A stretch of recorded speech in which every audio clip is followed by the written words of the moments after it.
Assalamualaikum warahmatullahi wabarakatuh.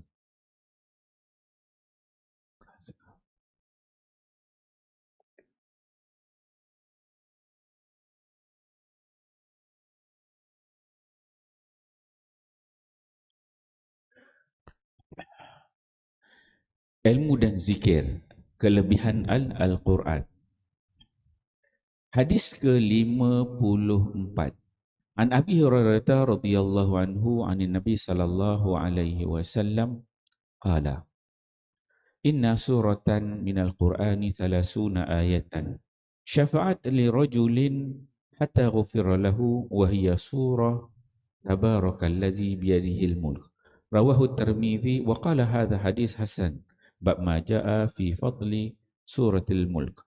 Sayyidina Abu Hurairah radhiyallahu anhu meriwayatkan bahawa Nabi sallallahu alaihi wasallam bersabda, dalam Al-Quran ada satu surah yang mengandungi 30 ayat yang akan terus menerus memberi syafaat kepada seseorang yang selalu membacanya sehinggalah orang itu diampunkan.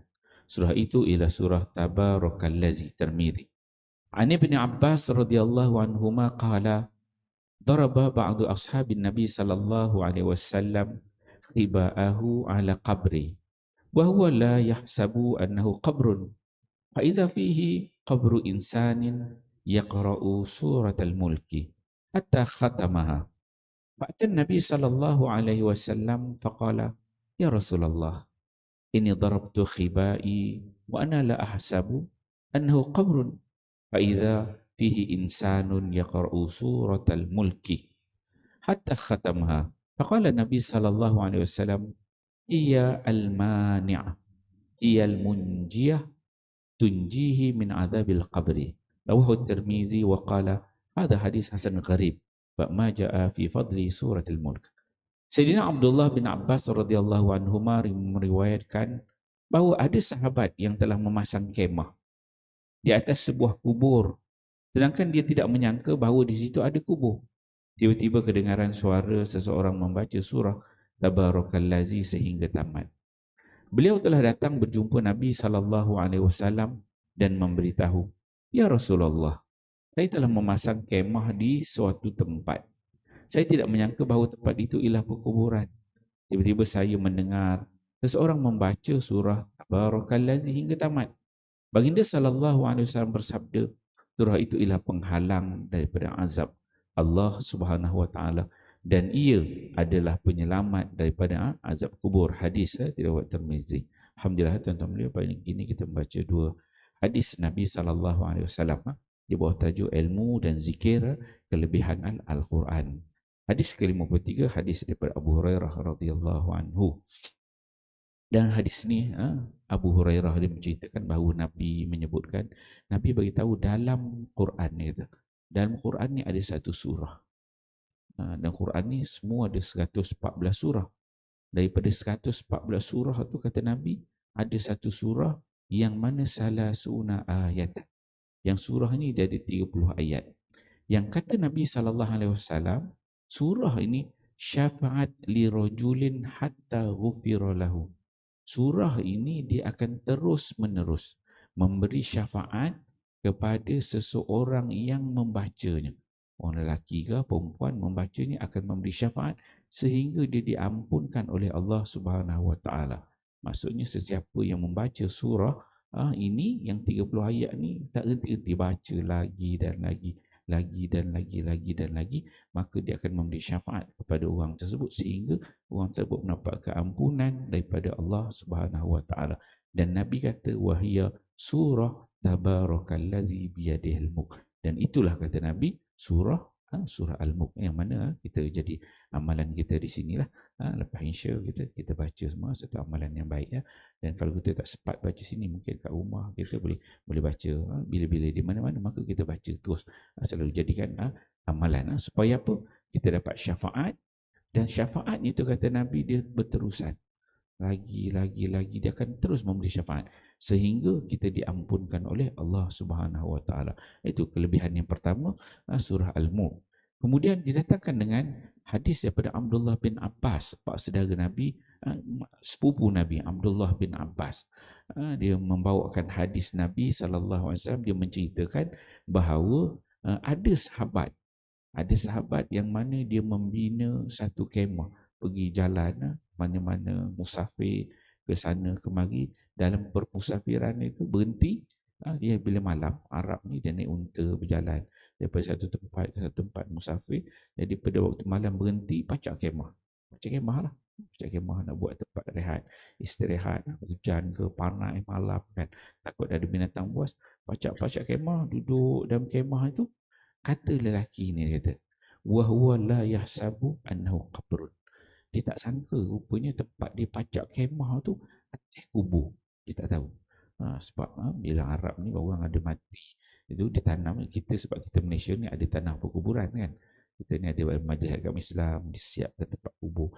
Tapi sebenarnya syarat untuk mengubur tanam orang bukan wajib kat tanah perkuburan kan. Dia syarat tanam tu dia adalah kena macam mana dalamnya tu tak berbau, semua adalah.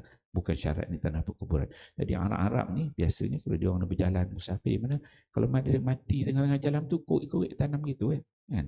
Tepi-tepi jalan tu korek tanam kan. Cukuplah, ikutlah semua dia punya ada adab yang perlu diikuti. Supaya kalau macam zaman dulu orang pergi haji dalam air tu aja kan, dia turun sop, jatuh kan jenazah. Jadi Arab ni biasa jalan musafir, mati korek tanam, mati korek tanam. Jadi dia buat kemah tak tahu. Rupa-rupanya bawah kemah dia tu kubur, sebab tak ada tanda. Kemudian faiza fihi qubrun insanun, yang mana bila dia pacak kemah tu, dia duduk masuk kemah tu, dia dengar ada suara orang membaca surah Al-Mulk hatta khatamaha, sampai baca daripada tabarakallazi sampai habis 30 ayat. Kalau kita dengar tu, pergi tengah-tengah musafir pacak kemah, dengar orang baca ni, dan kemah tu tak ada kemas dah, balik gitu je kan. Tak ada kemas dah, kemah start kereta motor, start balik lah, tak tunggu dah. Ini dia tunggu, dia relax kan, dengar pacak kemah, dengar surah Al-Mulk ni kan. Habis baca kan. Tunggu, lepas tu relax lah tu, tak ada apa. Hebat Arab, berani ya. Melayu lain sikit. Fakta Nabi SAW, besoknya dia datang jumpa Nabi SAW, dan dia cerita kepada Nabi, ya Rasulullah, dia kata, ini darabtu khibai, dia kata, aku pacak kemah, dia kata, dan wa ana la ahsabanahu qabrun, dan aku tak sangka bahawanya aku pacak tu di atas kubur. Maksudnya orang Arab ni, dia tak takut dengan orang kata kita nak ada hantu ke bawah tanah, dia relax kan. Dan kadang kalau dia pacak tu, dia dengar ada suara sahabat zaman Nabi tu. Mereka ni kalau kita boleh bayang, kita berada pada zaman sahabat lah. Katakan kita bersama ni sahabat yang duduk pacak kemah ni, kita duduk sama dengan dia. Cuba bayang kita duduk sama dengan dia. Pacak kemah dengar, mungkin bila dia dengar, kita berdengar, kita nak cabut, tak jadi cabut lah. Sebab dia duduk terus. Tapi nak ceritanya, sahabat zaman Nabi ni, dia tak merasakan bahawa benda tu satu benda yang takut. Dan bila dia dengar tu, dia tahu kita ni hidup, kita akan mati. Bila kita mati, kita masuk kubur. Kita ada alam dunia, duduk atas dunia, dan ada alam barzah. Dia faham rangka itu. Rangka tu dia faham, dan dia tak rasa. Dalam fikiran dia apa? Ada orang mati bawah ni. Dia boleh baca surah Al-Mulk ya. Dah mati. Macam mana ya ni? Boleh macam ni. Baca pada mula sampai habis. Besok pergi jumpa Nabi lah, tanya macam mana dia dalam kubur dia. Tu. Nampak? Bila dalam kepala sahabat yang hidup tu, yang mati tu, dia boleh berfikir gitu. Kalau kita, hantu. Kemah balik. Itu kalau kita. Kan?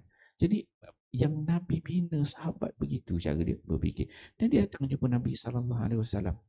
Dia tanya pada Nabi, dia pun diceritalah. Dia kata. Kemudian apa kata Nabi SAW?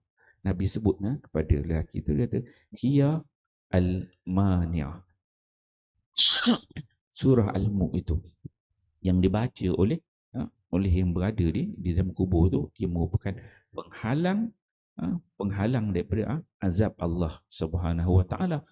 Hiya munjiyah, dan dia adalah penyelamat. Satu penghalang pun surah Al-Mulk tu, dan surah Al-Mulk tu juga sebagai penyelamat, tanjihi min azabil qabri, dia menyelamatkan orang yang baca itu daripada azab kubur. Jadi insya-Allah tuan-tuan mulia, ini kelebihan surah Al-Mulk. Dan kita memang bacalah, cuma bila kita dengar ni semangat lagi. Ingat lama-lama lupa kelebihan dia kan, baca dulu ingat balik. Jadi semangat untuk baca. Lepas Insya tu tak adalah kita dia baca ni bukannya wajib. Kita lepas Insya tu baca terus tak.